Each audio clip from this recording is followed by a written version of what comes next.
Suka kayo ngayon. Grabe, sumuka ng green, oh. Ay, mga suka, ayun. Suka, rakdabastig. Grabe yung pampurga. Okay, mamaya, kakain naman na kayo mamaya. Talaga, kailangan yung purgahin, eh. Tignan nga natin sa isa. Ito, sumuka rin, oh. Suka ka rin. Ito, mayroon na rin, oh. Kailangan yan para mapurga kayo. Ito din, suka na din to. Itong isa, pinagtataka ko, parang hindi nagsuka tong isa. Waipik sa inyo yun. Mayroon na yun.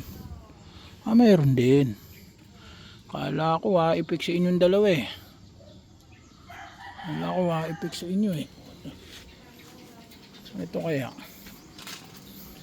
Basta kaya ito. Ayun, nagsuka din to.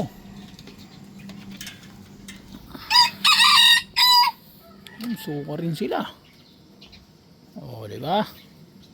Suka din sila. Sana matapos ko na tong kulungan na to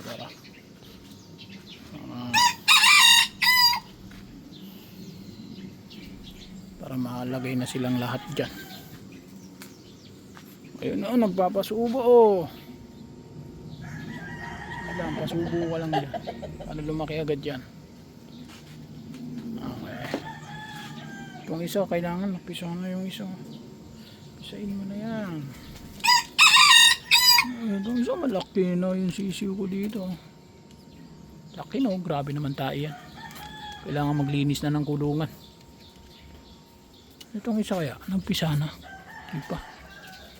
Itong isa, may itlog na rin, eh. Baka mga next week magpisa rin yan. Itong isa itlog na rin, oh. Next week din magpisa na rin yan. Ito bakit pinurga ko na rin yan. Ito hindi ko paano ba nagkaano ng manok,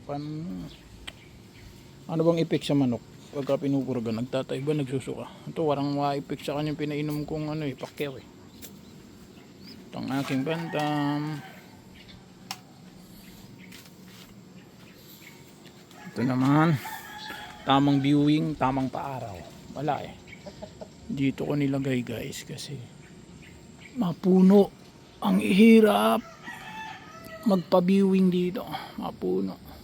Hindi ko naman pwedeng ilagay dyan yung kulungan kasi sobrang tirik ng araw dyan. Mamatay naman sila dyan. Tapos, pag nagbabaha, umakyat yung tubig hanggang dyan. Baka maanod naman yung kulungan. Sayang naman. So talagang pinaka the best talaga na choice dito lang, dito sa bakuran.